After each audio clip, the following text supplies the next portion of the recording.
प्यारे विद्यार्थियों, सभी को मेरा नमस्कार। मैं फिर से आपका स्वागत करता हूं government senior secondary school Sanchore के इस यूट्यूब के प्लेटफॉर्म पर। और आज हम अपने कक्षा 12 का विषय इतिहास का दूसरा पार्ट शुरू करने जा रहे हैं। तो इसकी हेडिंग लगा लेते हैं दूसरे पार्ट की और सीधा शुरू करते हैं उसको बिना कोई समय गवाए। तो पाठ दूसरा अध्याय सेकंड है अपने पास में।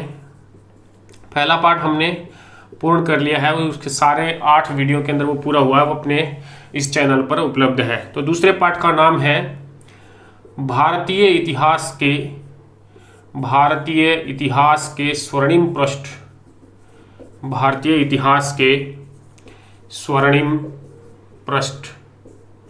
देखिए, नाम से ही स्पष्ट है, भारतीय इतिहास के बारे में तो हम पढ़ ही रहे हैं। जानना क्या है? स्वर्णिम पृष्ठों को जानना है। स्वर्णिम पृष्ठों का मतलब वो हुआ कि वो समयावधि, वो कालखंड हमें पढ़ना है जिसके अंदर भारतीय इतिहास जो है वो हर एक क्षेत्र के अंदर प्रगति पर रहा हो, उन्नति के शिखर पे रहा हो।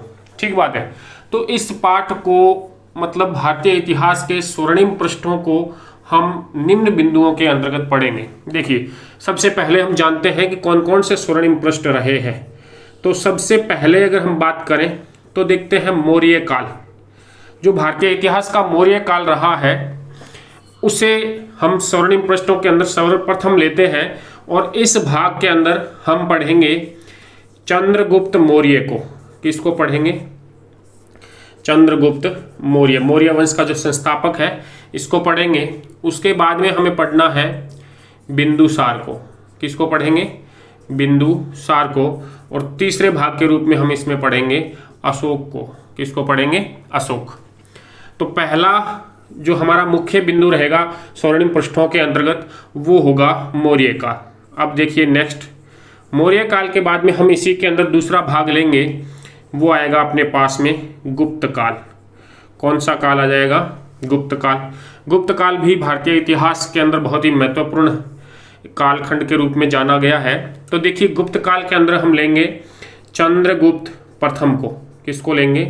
चंद्रगुप्त प्रथम को। उसके बाद में हम पढ़ेंगे समुद्रगुप्त को। किसको? समुद्रगुप्त।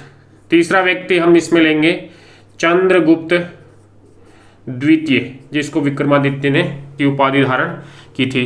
उसके बाद में हम लेंगे कुमारगुप्त को, कुमारगुप्त।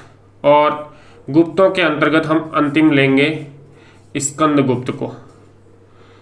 तो ये कुल मिलाकर के 5 राजा हो गए जिन्हें हम गुप्त काल के अंतर्गत पढ़ने वाले हैं। इसके अलावा गुप्त काल के अंदर हमारी स्थापत्य कला हो गई, सामाजिक कला, सामाजिक क्षेत्र हुआ, राजनीतिक क्षेत्र हुआ, हर एक क्षेत्र में जो प्रगति थी वो इनके कालखंडों के साथ साथ हम लोग अध्ययन करेंगे। तीसरा भाग देखिए, स्वर्णिम पृष्ठों के अंदर तीसरा भाग आएगा हमारे पास में हर्ष काल या वर्धन वंश का जो काल है वो। चूंकि इसमें हम सिर्फ हर्षवर्धन को ही पढ़ने वाले हैं इसलिए मैंने इसका नाम हर्ष काल लिखा है। और हम इसमें एक शासक का अध्ययन करेंगे जो कौन हो गया? हर्षवर्धन। उसके बाद में देखिए चौथे नंबर पर हम इसके अंदर अध्ययन करेंगे चोल साम्राज्य का। चोल वंश का अध्ययन हम इसके अंदर करने वाले हैं। और इस चोल वंश के अंदर भी हम देखिए अध्ययन करेंगे सर्वप्रथम विजयालय चोल का। किसका अध्ययन करने वाले हैं? विजयालय का। उसके बाद में हम करेंगे आदित्य चोल का, आदित्य चोल का। उसके बाद में हम करेंगे राजराज प्रथम का, राजराज प्रथम का। उसके बाद में आएगा अपने पास में राजेंद्र प्रथम। उसके बाद में आ जाएगा आपके पास राजाधिराज, राजाधिराज प्रथम। और इनके साथ ही साथ जो चोल वंश है वो मुख्यतः जाना जाता है स्वशासन के लिए। जो स्थानीय स्वशासन है खास तौर से उसे हमें पढ़ना होता है और ये हमारा सबसे मुख्य बिंदु बन जाता है इस चोल वंश के या चोल काल के जो इतिहास है उसके अंदर यहाँ का स्थानीय स्वशासन। तो उसको हम प्रमुखता से देखेंगे। 4 हो गए चोल वंश। इसके बाद में देखिए 5वां जो भाग हम पढ़ेंगे वो हम इसके अंतर्गत लेंगे विजयनगर साम्राज्य। क्या लेने वाले हैं? विजयनगर साम्राज्य। ये दक्षिणी भारत के अंदर जब सल्तनत काल चल रहा है उत्तरी भारत में, उस समय विकसित हुआ है। विजयनगर और बहमनी दो समानांतर राज्य बने थे, साम्राज्य में निर्मित हुए और उनके बीच में आपस में युद्ध भी लड़े गए। सारी चीजें देखेंगे। कुल मिलाकर के हम 4 वंशों का इतिहास देखेंगे विजयनगर साम्राज्य के अंदर, जिसमें होगा आपके पास में संगम, सालू, तुलु और अराविडु। ये 4 वंश जो है ये अपने को इस भाग के अंतर्गत जो है पढ़ने हैं, जिसमें हमें कृष्णदेवराय मुख्य रूप से अध्ययन करेंगे। जो शासक हुए हैं प्रमुख वो है कृष्णदेवराय, इनके द्वारा, और यहाँ की जो प्रशासनिक शासनिक जो व्यवस्था है उसे भी हम यहाँ पढ़ने वाले हैं। तो कुल मिलाकर के देखा जाए कि भारतीय इतिहास का स्वर्णिम पृष्ठ जो हमारा दूसरा पाठ है 12वीं कक्षा के इतिहास के अंतर्गत, ये बहुत ही महत्वपूर्ण पाठ है और इसमें बड़े बढ़िया से बढ़िया टॉपिक दिए गए हैं आपके। तो पहला देखते हैं हम मौर्य काल, दूसरा लेते हैं हम गुप्त काल, तीसरा होता है अपने पास में वर्धन वंश, वर्धन काल, हर्षवर्धन को पढ़ेंगे इसके अंतर्गत।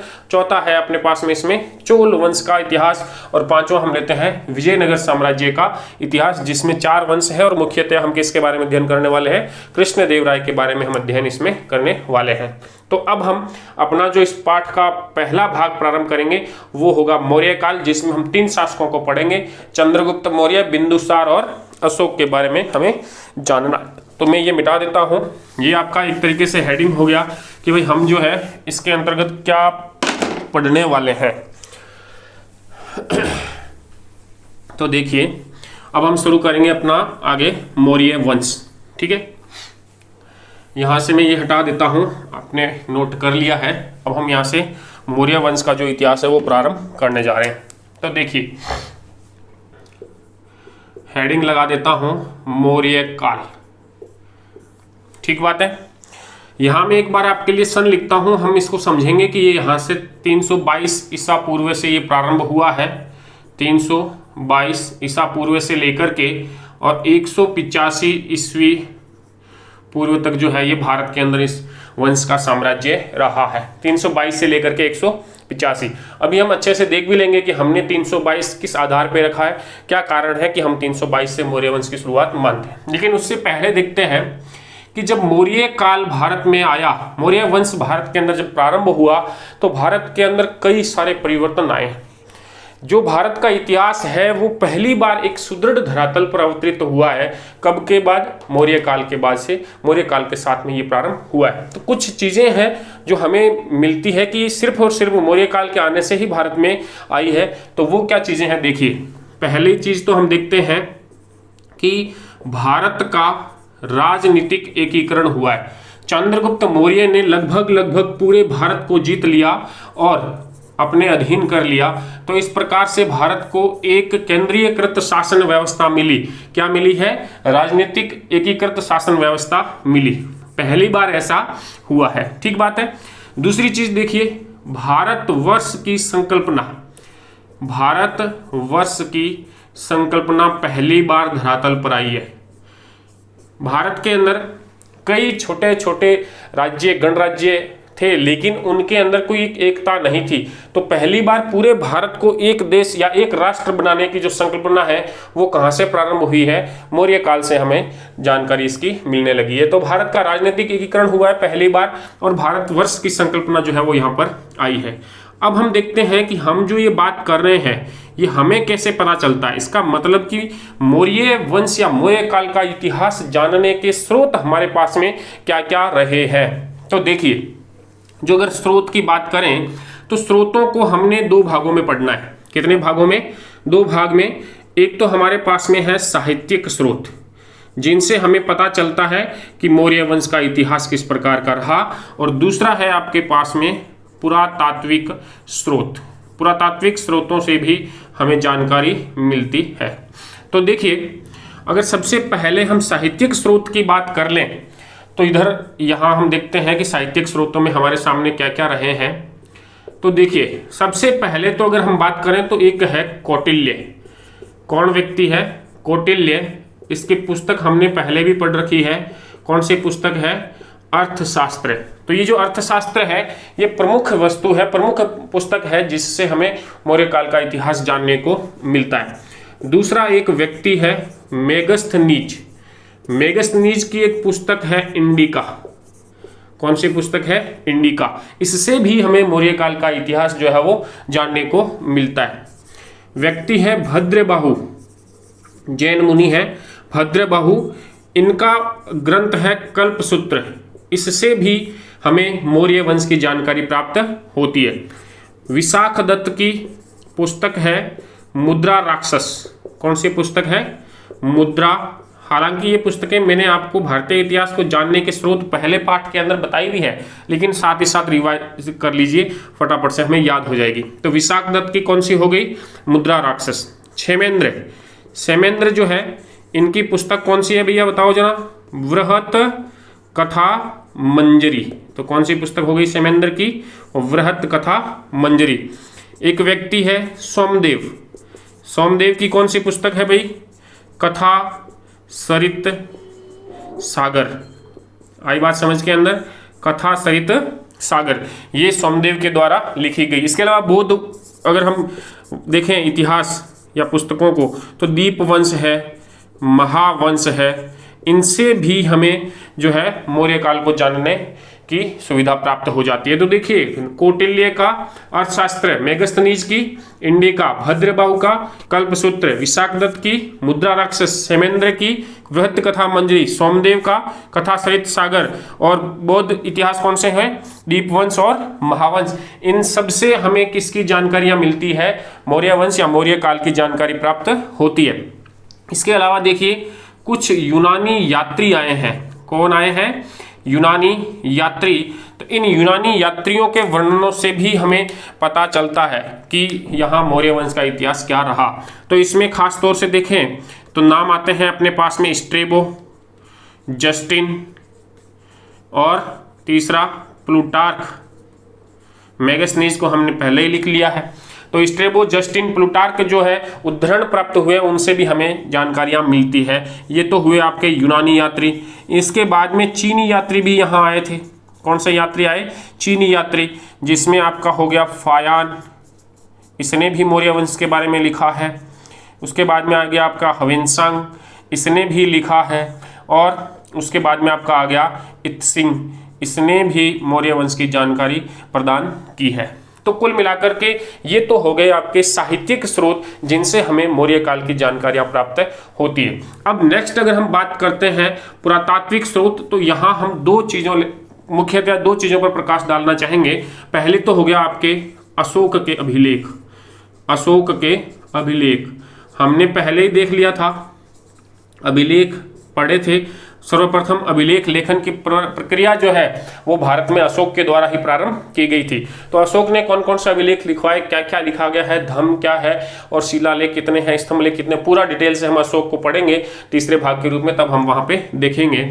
उसके अलावा हमें यहाँ पर जानकारियां मिल जाती है। देखिए, रुद्रदामन का जूनागढ़ अभिलेख, रुद्रदामन का जूनागढ़ अभिलेख। आई बात समझ के अंदर?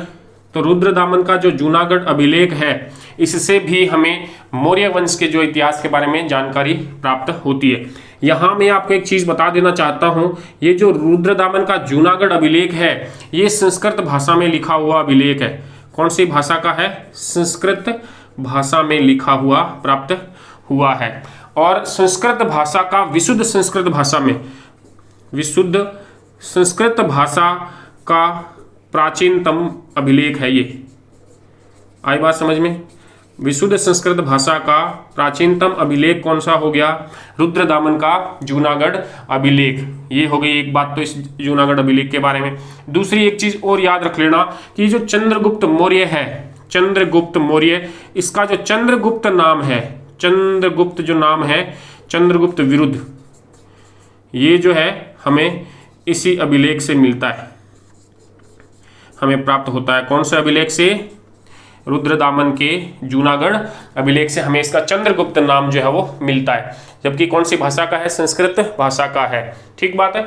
तो कुल मिलाकर के हमें मौर्य काल के अंदर जो 322 ईसा पूर्व से प्रारंभ होता है और 185 ईसा पूर्व तक चल रहा है, ये प्रथम बार भारत के अंदर दो चीजों को लेकर के आया मौर्य काल।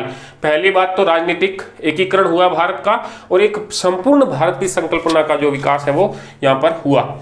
हमने देखा कि मौर्य काल को जानने के स्रोत हमने दो भागों में बांटे, साहित्यिक और दूसरा पुरातात्विक स्रोत। साहित्यिक स्रोतों के अंदर हमने पुस्तकें ले ली, मेगस्थनीज की इंडिका ले ली, कौटिल्य का अर्थशास्त्र ले लिया, इसके अलावा विशाखदत्त की मुद्रा राक्षस ले ली, भद्रबाहु का कल्पसूत्र ले लिया, सोमदेव की कृत सागर हो गई, कथा सरित सागर हो गई, और समेंद्र की वृहत कथा मंजरी। ये कुछ पुस्तकें थी, दीपवंश और महावंश। ठीक बात है। इसके अलावा कुछ यात्रियों के बारे में भी हमने जानकारी प्राप्त की। यूनानी यात्री आए, स्ट्रेबो, जस्टिन और प्लूटार्क। इसके अलावा मेगस्थनीज को हमने वहाँ देख ही लिया। और चीनी यात्री आए, फायान, वेनसांग और इत्सिंग, इनसे भी हमें जानकारियां मिली है। इसके अलावा हमने अभिलेखों की बात की, तो अभिलेख आ गए आपके पास में अशोक का अभिलेख, रुद्रदामन का जूनागढ़ अभिलेख। भारत में सर्वप्रथम अभिलेख अशोक के ही मिले हैं। रुद्रदामन का जो जूनागढ़ अभिलेख है वो शुद्ध संस्कृत भाषा का सबसे प्राचीनतम अभिलेख है, प्रथम अभिलेख है। और चंद्रगुप्त का जो चंद्रगुप्त नाम है वो हमें इस रुद्रदामन के जूनागढ़ अभिलेख से ही प्राप्त होता है। तो कुल मिलाकर के ये तो हो गई जानकारियां प्राप्त करने के आधार कि हमने कहां से ये सब कुछ पता किया है। आई बात समझ में? तो अब हम आगे बढ़ते हैं, मौर्य वंश को प्रारंभ करते हैं कि मौर्य वंश 322 से ही स्टार्ट हुआ है, ये हमें कैसे पता चलेगा। आई बात समझ में? तो चलिए यहां से देखते हैं। तो देखिए, सिकंदर भारत में आया। सिकंदर ने भारत के कुछ प्रदेशों को जीता, लेकिन बाद में उसकी सेना ने बगावत कर दी। सेना ने आगे बढ़ने से मना कर दिया और सिकंदर जो है वो वहाँ से अपने यहाँ अधिकारियों को नियुक्त कर दिया अपने विजित क्षेत्रों में और वापस चला गया। और वापस जाते वक्त सिकंदर की क्या हो गई? मृत्यु हो गई। ठीक बात। तो उसकी मृत्यु हुई तो उसके जो उत्तराधिकारी थे, सिकंदर के जो उत्तराधिकारी थे, जो सेनापति थे उसके, उनके बीच में एक संधि होती है, जिस संधि का नाम हमें मिलता है बेबीलोन की संधि। कौन सी संधि? बेबीलोन की संधि। आई बात समझ में? ये संधि हुई थी 323 ईस्वी पूर्व में। कब हुई थी? 323 ईस्वी पूर्व में हुई बेबीलोन की संधि। और इस संधि की शर्तें जो है, इसमें भारतीय प्रदेशों का भी बंटवारा किया गया। भारतीय प्रदेश का बंटवारा भी इसमें किया गया था। आगे बात समझ के अंदर? तो भारतीय प्रदेशों का बंटवारा हो रहा है, इसका मतलब 323 ईस्वी तक तो चंद्रगुप्त का शासनकाल नहीं हुआ है, मौर्य वंश की स्थापना नहीं हुई है, क्योंकि बेबीलोन की संधि के अंदर भारतीय प्रदेश जो है वो सिकंदर के उत्तराधिकारी अपना मान रहे हैं। इसका मतलब अभी तक तो हम आए नहीं। उसके बाद में देखिए एक और संधि होती है जिसका नाम हमें मिलता है ट्रिपरेंडिस की संधि। ट्रिपरेंडिस की संधि। और ये जो ट्रिपरेंडिस की संधि हुई है ये होती है 321 ईसा पूर्व के अंतर्गत। ठीक है, 321 ईस्वी पूर्व में ये हुई है। और इस जो संधि है, इस संधि की जो शर्तें हैं उसमें भारतीय प्रदेशों का उल्लेख नहीं है। भारतीय प्रदेशों को शामिल नहीं किया इस संधि के अंदर। आई बात समझ में? तो इसका मतलब क्या हुआ कि अब ये देखिए बात यूं हुई है कि सिकंदर की मृत्यु के बाद में जो उसके उत्तराधिकारी है, जो सेनापति है, उन्होंने सिकंदर के पूरे साम्राज्य को आपस में बांटा। तो जिस संधि से बांटा वो थी बेबीलोन की संधि, और उसमें भारतीय जो प्रदेश थे वो किसी एक उत्तराधिकारी को मिले। ये कार्य हुआ 323 में। उसके बाद में पुनः कुछ क्षेत्र छूट गए, कुछ वापस, तो वापस उनके बीच में एक संधि हुई है, उस उन्हीं उत्तराधिकारियों के बीच में, वो हुई है ट्रिपरेंडिस की संधि। और इस बार जो उस सिकंदर के प्रदेशों को बांटा गया उसमें भारतीय प्रदेशों को शामिल नहीं किया गया। इसका मतलब 323 और इधर से 321, तो बीच में कौन सा आया भाई? 322 ईसा पूर्व। तो ये जो समय है 323 में तो भारतीय प्रदेश शामिल हो रहे हैं, 321 में नहीं हो रहे। इसका मतलब बीच का जो समय है वो हम लेते हैं कि इस समय तक क्या कर लिया होगा? चंद्रगुप्त मौर्य ने अधिकार कर लिया। आई बात समझ के अंदर? जो यहाँ से यवन थे उनको इसने भगा दिया होगा और भारत पर उसका अधिकार हो गया। किसका? चंद्रगुप्त मौर्य का। आई बात समझ में? इसलिए हम जो है वो चंद्रगुप्त मौर्य का समय निर्धारण कहाँ से करते हैं? 322 ईस्वी पूर्व से। तो यहाँ से हम ले लेते हैं 322 ईसा पूर्व से लेकर के 185 ईसा पूर्व। अब 185 जो है, जब हम 185 पे पहुंचेंगे तब हम फिर से पता कर लेंगे कि हमने 185 पे इसको समाप्त क्यों किया है। ठीक बात है? तो ये तो हो गया इसका समय। अब हम आगे बढ़ेंगे कि कैसे मौर्य साम्राज्य की स्थापना जो है वो चंद्रगुप्त के द्वारा की गई है। तो उसको लेकर के आगे बढ़ते हैं। देखिए तो यहां से एक चीज प्रारंभ करेंगे, यहां से देखिए समझना, बड़ी इंटरेस्टिंग स्टोरी मिलेगी और बढ़िया है, आपको आराम से याद भी हो जाएगी। तो देखिए एक जगह है, जगह का नाम है तक्षशिला। क्या नाम है? तक्षशिला। ये देखिए तक्षशिला विश्वविद्यालय की हम बात करेंगे। उस समय का प्रमुख स्रोत है, ये शिक्षा का केंद्र है तक्षशिला विश्वविद्यालय। और इस तक्षशिला विश्वविद्यालय के अंदर एक प्राचार्य है, आचार्य नियुक्त किए गए हैं और वो है आचार्य चाणक्य। कौन है? माँ का नाम चणक पुत्र कहलाते हैं, इसलिए इनको चाणक्य कहा जाता है, जबकि इनका वास्तविक नाम विष्णुगुप्त था। क्या था? विष्णुगुप्त। इनका अन्य नाम हमें कौटिल्य भी मिलता है। क्या मिलता है? कौटिल्य। ठीक है, चाणक्य हो गया, विष्णुगुप्त हो गया, कौटिल्य हो गया, कई सारी अन्य उपाधियां भी है। अंशु भी कहते हैं इनको, द्विजस्व भी कहते हैं, अंशुल भी कहते हैं, लेकिन हमें 3 नाम मुख्यतः याद रखने हैं, चाणक्य, विष्णुगुप्त और कौटिल्य। ठीक बात है। चाणक्य ने पुस्तक कौन सी लिखी? अर्थशास्त्र। आई बात समझ में? ये हमने अभी पहले देख लिया। लेकिन जैसा कि इसके नाम से लग रहा है अर्थशास्त्र, आपको लग रहा है कि ये किसी वित्त के बारे में, अर्थ के बारे में बात करती हुई पुस्तक होगी, लेकिन नहीं।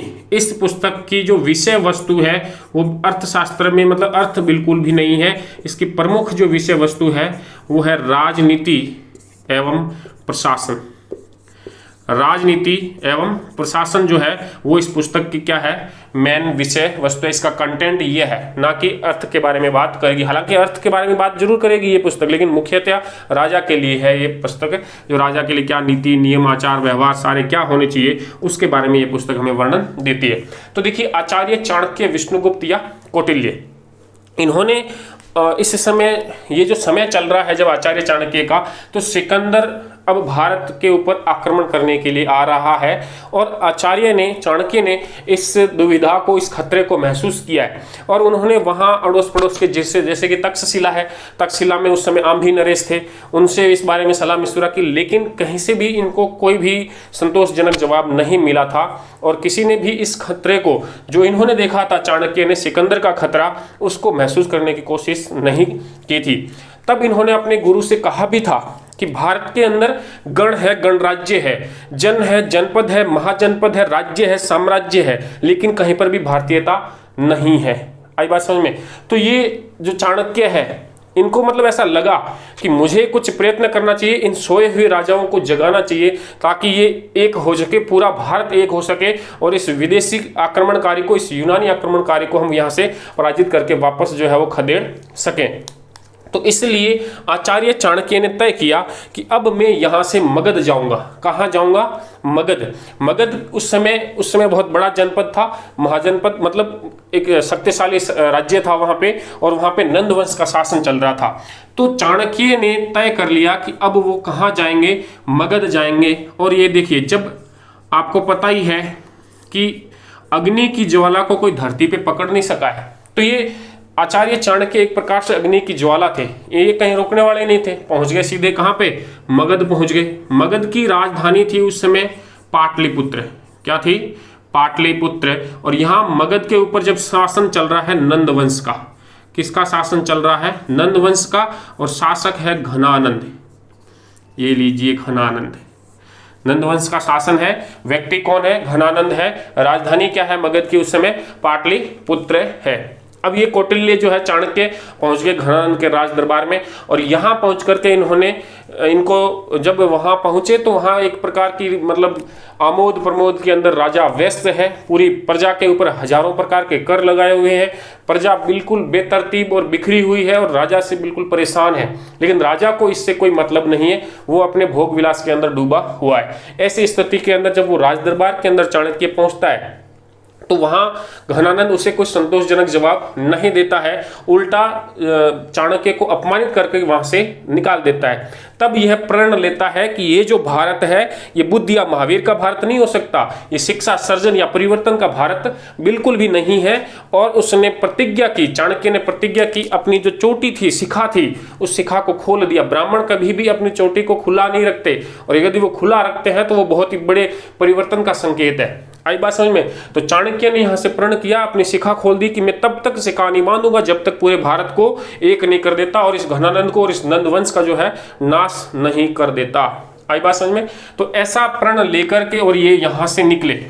अब यहां से जब चाणक्य बाहर निकल रहा है मगध के राज दरबार से, तब दो घटनाक्रम मिलते हैं अलग अलग इतिहासकारों के द्वारा। जैसे दो कथानक मिल रहे हैं हमको कि यहां से मिलने के बाद चंद्रगुप्त मौर्य से भेंट कैसे हुई, इस बारे में जानकारी हमें दो चीजों से मिलेगी। देखिए कि हम अब जा रहे हैं पढ़ने के लिए कि चाणक्य की मुलाकात किससे हो रही है, चंद्रगुप्त नामक व्यक्ति से। ठीक है, तो ये चंद्रगुप्त और चाणक्य का मिलन कहाँ हुआ, इस बारे में विदेशी इतिहासकार अलग चीज बताते हैं और भारतीय इतिहासकार अलग बताते हैं। तो हम सबसे पहले लेते हैं भारतीय मत को। किसको लेते हैं? भारतीय मत।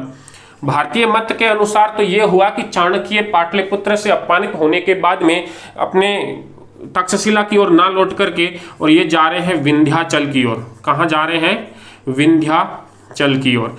और यहाँ विंध्याचल की ओर जाते हुए एक शाम के समय में, दिन सूर्यास्त होने वाला है, और इस समय के अंतर्गत यहाँ एक गांव से होकर के गुजर रहे हैं। तो कुछ बच्चे एक खेल खेल रहे हैं और इस खेल का नाम मिलता है हमें राजकिलम खेल। कौन सा खेल है ये? राजकिलम। प्रिय विद्यार्थियों, ये जो राजकिलम खेल है ना, हम तो लोग खेलते ही नहीं है, बस अब तो हम मोबाइल के अंदर खेल खेलने लग गए। हमारे जो प्राचीन खेल थे, गांव की ग्रामीण संस्कृति के जो खेल थे, उनसे तो हम बहुत ही दूर हो गए, जबकि वास्तव में वो खेल हमारे सर्वांगीण विकास के लिए सहायक होते थे। ये सिर्फ मोबाइल के अंदर अच्छा हुआ हमारे सरकार का कि उन्होंने ये पबजी वगैरह बंद कर दिया, नहीं तो पता नहीं हम किस स्तर तक जो है वो पहुंचने वाले थे। तो ये जो राजकिलम खेल है, इसका मतलब इसमें एक जो लड़का है, एक बच्चा है, वो राजा होता है, वो ऊंचे सिंहासन पर बैठता है, पत्थर के ऊपर बैठ जाता है, बाकी सब उसके अनुचर के रूप में सिर झुकाए खड़े रहते हैं, और वो किसी भी विषय के ऊपर अपनी प्रजा को न्याय प्रदान कर रहा होता है, किसी विषय पर अपना न्याय फैसला सुना रहा होता है। तो इस राजकिलम खेल के अंतर्गत चंद्रगुप्त जो है वो राजा बना हुआ था, और वहां पर वो जो बच्चे खेल रहे थे, तो किसी समस्या का उसने समाधान पेश किया, और उस समाधान से प्रभावित हो गए चाणक्य। चाणक्य ने उस बच्चे के अंदर जो एक क्षमता देखी, उसे पहचान लिया, और फिर चाणक्य ने उससे पूछा कि तुम्हारा नाम क्या है, तो उसने प्रत्युत्तर दिया कि मैं अजनबियों को अपना नाम नहीं बताता। लेकिन बाद के अंदर जो चंद्रगुप्त और चाणक्य दोनों जब मिले, तो चाणक्य चंद्रगुप्त के साथ में गया और चंद्रगुप्त को उसकी मां से 1000 कासार्पण के अंतर्गत खरीद लिया। 1000 कासार्पण उस समय की मुद्रा है। ठीक है, 1000 कासार्पण देकर के चंद्रगुप्त को उसकी माता से उसके उचित शिक्षा और प्रबंध के लिए तक्षशिला ले जाने के लिए हामी मंजूरी करवा ली, और चाणक्य जो है वो चंद्रगुप्त को लेकर के और यहाँ से कहाँ पहुँच गए? तक्षशिला पहुँच गए। यहाँ ले जाकर के इसकी उचित शिक्षा दीक्षा सबका प्रबंध किया, और बाद में इसने यहाँ से एक सेना इकट्ठी करके और घनानंद के ऊपर आक्रमण किया। ये कथानक तो मिलता है अपने भारतीय मत के हिसाब से, जबकि जो विदेशी मत है, विदेशी जो इतिहासकार है, जिसमें खासतौर से यूनानी है, और यूनानियों के अंदर भी व्यक्ति है जस्टिन, ये कुछ अलग चीज लिखता है। इसके अनुसार क्या हुआ था कि जो चाणक्य है वो यहाँ से अपमानित होने के बाद में तक्षशिला की तरफ बढ़ रहे थे, तो एक रात्रि प्रवास के दौरान चंद्रगुप्त जो है वो पहले शामिल हो गया था। चंद्रगुप्त पहले मिल गया था सिकंदर की सेना के साथ। किसके साथ में? सिकंदर की सेना के अंदर भाड़े के सैनिक के रूप में कार्य करता था चंद्रगुप्त। ये विदेशी इतिहासकार लिखते हैं। इसका मतलब ये हुआ कि विदेशी इतिहासकारों के अनुसार तो चंद्रगुप्त और सिकंदर की जो भेंट है वो हुई थी। हालांकि चंद्रगुप्त को जब वहां पेश किया गया, तो वहां वो अपने वाकपटुता से और जवाब देने से जो सिकंदर है वो इससे नाराज हो गया था, और सिकंदर ने चंद्रगुप्त की हत्या करने का आदेश दे दिया। लेकिन चंद्रगुप्त वहां से अपनी जान बचा करके भाग आया, और भागने के बाद में जो चंद्रगुप्त है वो किससे मिला? चाणक्य से मिला, और चाणक्य ने इसको अपने पास रखना स्वीकार करके और फिर जो है वो घनानंद के ऊपर आक्रमण करने की योजना बनाई। इस प्रकार से 2 मत प्राप्त हुए हैं। ठीक है बात। तो यहां से हमें ये दोनों मत ध्यान में रखने हैं कि भारतीय मत के हिसाब से राजकीलम खेल खेलते हुए एक बच्चा मिला और उसको उसने शिक्षा दीक्षा का प्रबंध करके घनानंद के विरुद्ध खड़ा किया, जबकि विदेशी मत ये कहता है कि चंद्रगुप्त सिकंदर की जो मुलाकात है वो पहले ही हो चुकी थी। चंद्रगुप्त सिकंदर की सेना में भाड़े के सैनिक के तौर पर कार्य कर रहा था। उसके बाद में चंद्रगुप्त चाणक्य से मिला और उसने एक बड़ी सेना तैयार करके और भारत को जीता। आई बात समझ में। अब हम आगे बढ़ते हैं कि भाई भारत को जीतने का उसका कार्य किस प्रकार से रहा है। तो जब चंद्रगुप्त और चाणक्य जिस भी प्रकार से मिले हो, दोनों ही आपस में मिल गए। और जब आपस में मिले तो एक तरफ तो तलवार की धार थी और दूसरे तरफ जो है चाणक्य की राजनीति थी। दोनों ने मिलकर के ऐसा खेल रचाया कि पूरा भारत जो है वो चंद्रगुप्त के आगे नतमस्तक हो गया। तो देखिए कैसे हुआ उसके बारे में बात करते हैं। तो हमने देखा कि अब चंद्रगुप्त जो है वो यहां से एक सेना इकट्ठी करता है। क्या करता है? सेना इकट्ठी करता है। इसके बारे में हमें 2 मत मिलते हैं। एक मत तो हमें मिलता है जस्टिन का लिखा हुआ वाक्य मिलता है और एक हमें वाक्य मिलता है प्लूटार्क का। किसका मिलता है? प्लूटार्क का। जस्टिन तो कहता है कि चंद्रगुप्त ने डाकुओं की सेना बनाई। किसकी सेना बनाई है? चंद्रगुप्त ने डाकुओं की सेना बनाई। ये याद रख लेना। चंद्रगुप्त की सेना को डाकुओं की सेना कौन बता रहा है? जस्टिन बता रहा है कि चंद्रगुप्त ने डाकुओं की सेना बनाई और पराधीनता का जूड़ा उतार फेंका। पराधीनता का जूड़ा उतार फेंका। आई बात समझ के अंदर? पराधीनता का जूड़ा उतार फेंका, ये तो कहता है आपके जस्टिन। जबकि प्लूटार्क कहता है कि चंद्रगुप्त ने 6 लाख की सेना तैयार की। कितनी? 6 लाख की सेना तैयार की। वह पूरे उत्तरी भारत को अपने अधिकार में कर लिया। कहीं पुस्तक में लिखता है कि पूरे उत्तरी भारत को रौंद डाला, को अपने अधिकार में कर लिया। ठीक बात है। तो ये 2 कथन हमें बड़े सहायक सिद्ध होते हैं कि कुल मिलाकर के दोनों को अगर एक अमली जमा एक साथ संयुक्त रूप से अगर हम देखें तो उसने डाकुओं की सेना इसलिए वो प्रयोग में ले रहा है जस्टिन कि जो घनानंद के अत्याचारों से त्रस्त लोग थे उन लोगों को इकट्ठा करके चंद्रगुप्त ने एक सेना बनाई है और पराधीनता का जूड़ा उतार के फेंक दिया। अब पराधीनता का जूड़ा जो है वो दोनों तरफ से है, घनानंद से भी और यवन आक्रमणकारियों से भी। ठीक है, 6 लाख की सेना तैयार की है। ये लगता है कि घनानंद से मगध पर अधिकार करने के बाद की बात है। इतनी बड़ी सेना जो है वो उसने पाटलिपुत्र पे अपना अधिकार होने के बाद में तैयार की है और फिर जो उसने है वो संपूर्ण उत्तरी भारत को भी क्या कर लिया है? जीत लिया है, अपने अधिकार में कर लिया है। इस संबंध के अंदर कि घनानंद को किस प्रकार से पराजित किया चंद्रगुप्त और घनानंद, इस संबंध में इन विदेशी मतों के साथ साथ में भारतीय इतिहासकारों के मत भी हमें प्राप्त होते हैं। एक तो पुस्तक हमें मिलती है बौद्ध धर्म की महाबोधि वंश। क्या मिल रही है? महाबोधि वंश। इसमें भी एक कहानी मिलती है, कथानक मिलता है। जबकि एक पुस्तक है परिशिष्ट पर्वन। जो परिशिष्ट पर्वन है इस पुस्तक के अंदर भी हमें कहानी एक कथानक प्राप्त होता है। तो ये जो महाबोधि वंश है ये तो कहता है गर्म चपाती की कथा। कौन सी कथा बता रहा है? गर्म चपाती की कथा। जबकि जो ये परिशिष्ट पर्वन है ये बता रहा है गर्म खीर की कथा। गर्म खीर की कथा। देखिए होता क्या है कि चंद्रगुप्त जो है वो सीधा आक्रमण करता है पाटलिपुत्र के ऊपर, घनानंद के ऊपर। तो घनानंद जो है वो चंद्रगुप्त को पराजित कर देता है। चंद्रगुप्त अपने प्राण बचा करके वहां से भाग करके आता है। तब जो वो वापस लौट रहा होता है तो किसी बुढ़िया के यहाँ पर वो भोजन करता है। तब वो बुढ़िया तो उसको पहचान नहीं पाती कि ये चंद्रगुप्त है। लेकिन जब वो चंद्रगुप्त खीर खाने के लिए बैठता है या जो चपाती खाने के लिए बैठ रहा है तो वो बीच में हाथ डाल रहा है, थाली के बिल्कुल बीच के अंदर। तो उसका हाथ जल जाता है, गर्मा गर्म खीर है, वो खा नहीं पा रहा है। आई बात समझ में? तब उस बुढ़िया ने कहा कि तू भी चंद्रगुप्त के जैसा ही है। वो भी सीधा जो है पाटलिपुत्र पे अटैक कर रहा है और तू भी सीधा बीच के अंदर हाथ डाल रहा है।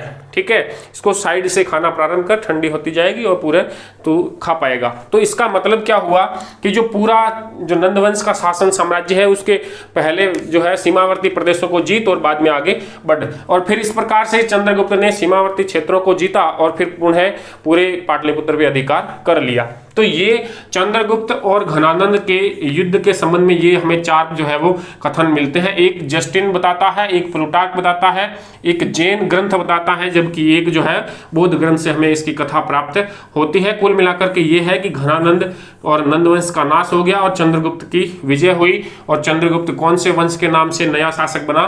मौर्य वंश का प्रथम शासक जो है वो बन गया। आ गई बात समझ के अंदर। अगर हम बात करें इसके साम्राज्य के बारे में, इसका साम्राज्य चंद्रगुप्त का, तो जब ये जीत लेता है, पूरे भारत के ऊपर अधिकार कर लेता है, तो इसका साम्राज्य बहुत ही ज़्यादा जो है वो विस्तृत हो जाता है। और इस विस्तृत साम्राज्य के अंतर्गत अगर हम देखें तो ये इसका अगर साम्राज्य है भारत के अंतर्गत, तो ये जो इसका पश्चिमी भाग है, यहाँ तो हिंदू कुश पर्वत तक आ जाता है। कौन से पर्वत तक? हिंदू कुश पर्वत तक उसकी सीमा पहुंच जाती है। उत्तर के अंदर कश्मीर तक, कहाँ पे? कश्मीर तक उसकी सीमा पहुंचती है। जबकि पूर्व के अंदर बंगाल तक जो है वो चंद्रगुप्त की सीमा है। जबकि दक्षिण के अंदर उत्तरी कर्नाटक का जो भाग है, मैसूर तक जो है वो चंद्रगुप्त की सीमा पहुंच जाती है। तो ये चारों जो है उत्तरी, दक्षिणी, पश्चिमी और पूर्वी चार बिंदु है इस चंद्रगुप्त मौर्य के साम्राज्य के चार हिस्से बताए हमने। सबसे उत्तर में कश्मीर तक इसकी सीमा है, दक्षिण में मैसूर तक है, पूर्व में बंगाल तक है, तो पश्चिम के अंदर हिंदुकुश पर्वत तक जो है वो इसका साम्राज्य फैला हुआ है। तो 322 से लेकर के और 305-6 ईस्वी तक का तो ये कार्यक्रम हुआ। 305 के अंदर जो मैसिडोनिया जहां सिकंदर था, वहां उसका जो उत्तराधिकारी है वो सेल्यूकस निकेटर बना, और उसने इस साम्राज्य को, अर्थात जो सिकंदर ने जीता था, उस जो सिकंदर ने प्रण किया था भारत को जीतने का, उसको पूरा करने के लिए आक्रमण करता है भारत के ऊपर। तो उस घटना को अब हम देखते हैं। तो देखिए, बात आ गई है 305 ईस्वी पूर्व की, 305 ईसा पूर्व में। तो 305 ईसा पूर्व में जो कार्य सिकंदर अधूरा छोड़ गया था, उसको पूरा करने का निर्णय कर लिया है मैसिडोनिया के शासक। कहाँ के शासक है? मैसिडोनिया। मैसिडोनिया का शासक कौन? Seleucus Nicator. ये हो गया, इसने आक्रमण किया भारत के ऊपर। तो इसका मतलब इसके साथ में युद्ध करेगा अब कौन? चंद्रगुप्त मौर्य। ये लीजिए, चंद्रगुप्त मौर्य। 305 ईसा पूर्व की घटना है। मैसिडोनिया का शासक है सेल्यूकस निकेटर, आक्रमण कर रहा है चंद्रगुप्त मौर्य पर, और ये युद्ध होता है सिंधु नदी के तट पर। कहाँ पे युद्ध हो रहा है? सिंधु नदी तट पर जो है ये युद्ध होता है, और इस युद्ध के अंदर पराजित कर दिया जाता है सेल्यूकस निकेटर को, और जीत किसकी होती है? चंद्रगुप्त मौर्य की। अब इस जो जीत हुई है, तो यहाँ पर क्या हुई है? एक संधि हुई है। क्या हुई है? संधि। और इस संधि की जो शर्तें हैं वो देखते हैं हम, इंपॉर्टेंट हमारे लिए है। तो देखिए, पहले शर्त जो है वो सेल्यूकस निकेटर अपनी पुत्री का, सेल्यूकस जो है वो पुत्री हेलेना, क्या नाम है? हेलेना का विवाह कर देता है किसके साथ में? चंद्रगुप्त के साथ में कर लेता है। हेलेना वेड्स चंद्रगुप्त, हाँ, बैंड बाजे के साथ में। ठीक है, तो सेल्यूकस अपनी पुत्री हेलेना का विवाह किसके साथ में कर देता है? चंद्रगुप्त मौर्य के साथ। ये एक तो इस संधि की पहली शर्त हो गई। दूसरी देखिए, सेल्यूकस दहेज के अंदर 4 प्रांत देता है। कितने प्रांत देता है? 4 प्रांत देता है। किसको? चंद्रगुप्त को ही देगा, जवाईसा को। तो देखिए क्या क्या दे रहा है, उसके नाम हमें याद रखने हैं। एक तो क्षेत्र है एरिया, एक है अराकोसिया, एरिया अराकोसिया, एक है जेड्रोसिया। देखिए नाम थोड़े अटपटे हैं, लेकिन 2-3 बार पढ़ेंगे तो याद हो जाएंगे। एरिया, अराकोसिया, जेड्रोसिया और पेरीपेमिसडाई। पेरीपेमिस डाई, ये उस समय के नाम हैं। यूनानी ऐसे ही नाम लिखते थे, अब अपन क्या करें बताओ। तो ये जो एरिया है ये वर्तमान के अंदर है आपका हेरात। क्या नाम है? हेरात। ये जो अराकोसिया है ये है आपका कंधार। ये जो जेड्रोसिया है ये है आपका मकरान। क्या नाम है? मकरान जो तट है इसको जेड्रोसिया तट कहा जाता था उस समय।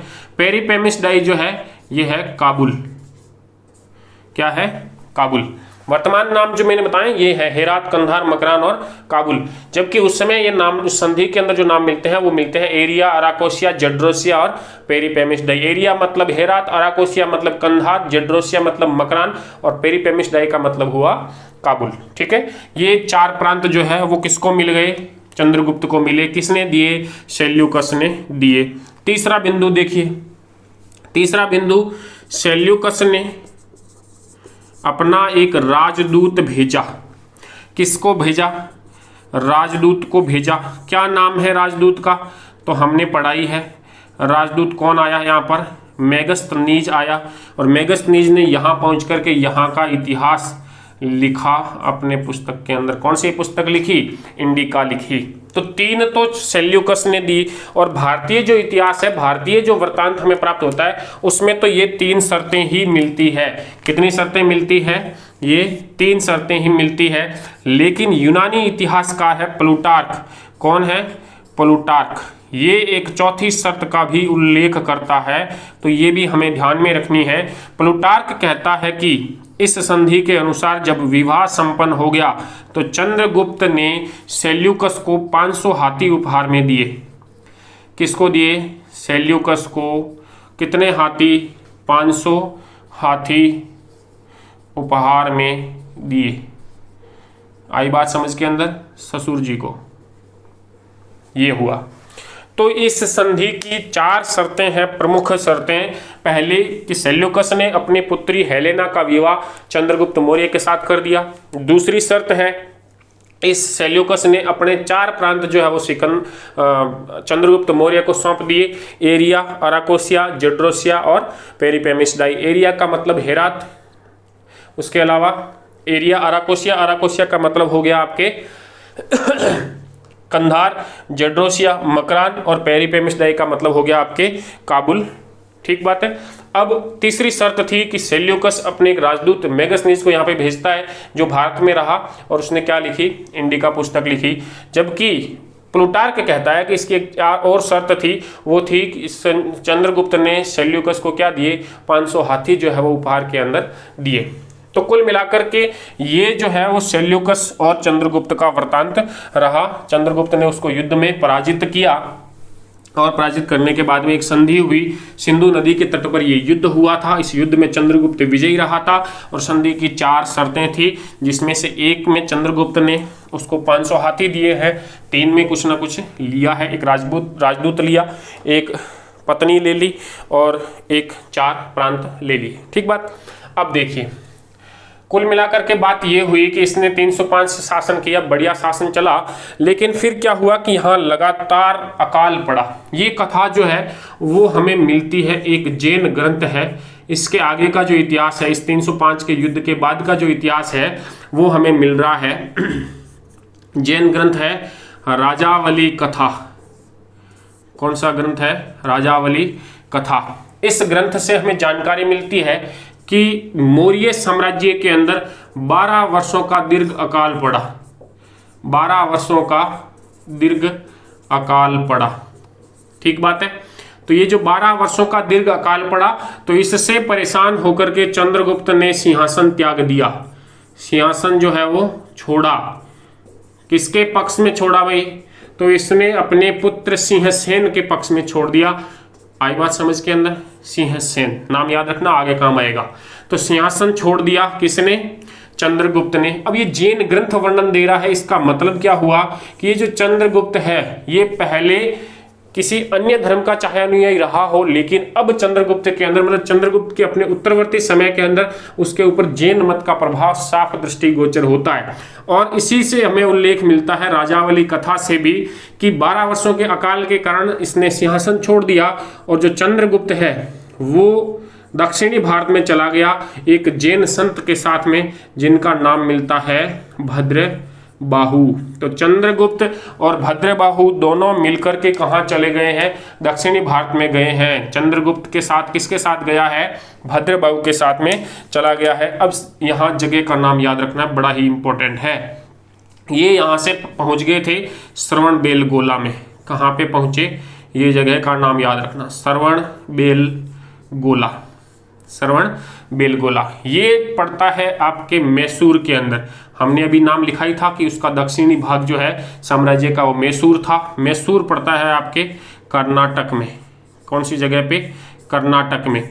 और इस श्रवणबेलगोला के अंदर ही यहाँ पर एक पर्वत है, पहाड़ी है, चंद्रगिरी पर्वत। पर्वत का नाम कौन सा है? चंद्रगिरी पर्वत। और इसी चंद्रगिरी पर्वत के ऊपर जो है चंद्रगुप्त ने अपने प्राण त्याग दिए। कौन सी विधि के द्वारा? संलेखना विधि के द्वारा। संलेखना विधि, उपवास के द्वारा। बिना अन्न जल ग्रहण करने से शरीर की जो काया है वो एकदम कृशकाय हो जाता है और मृत्यु हो जाती है। तो संलेखना विधि यही होती है, जैनों के अंदर प्रचलित है। संलेखना विधि के द्वारा चंद्रगुप्त की क्या हुई? मृत्यु हो गई। 322 ईस्वी के अंदर इसने संभाला था और 298 ईस्वी पूर्व के अंदर जो है वो इसकी क्या हो गई? मृत्यु हो गई। ठीक बात है।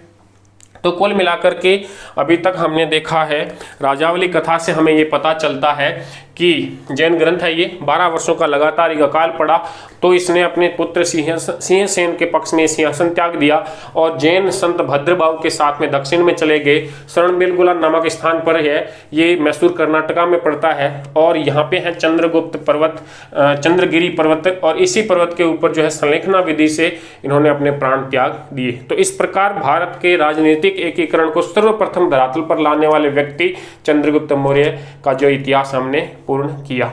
आ गई बात समझ के अंदर? ठीक बात है। अब अगले वीडियो के अंदर हम इसके सेकंड और थर्ड दोनों भाग को ले लेंगे, बिंदुसार और अशोक का। उसके साथ ही हमारा मौर्य वंश का जो इतिहास और भारत के स्वर्णिम इतिहास के जो पृष्ठ है उसका पहला भाग जो है वो पूर्ण हो जाएगा। ठीक है, धन्यवाद।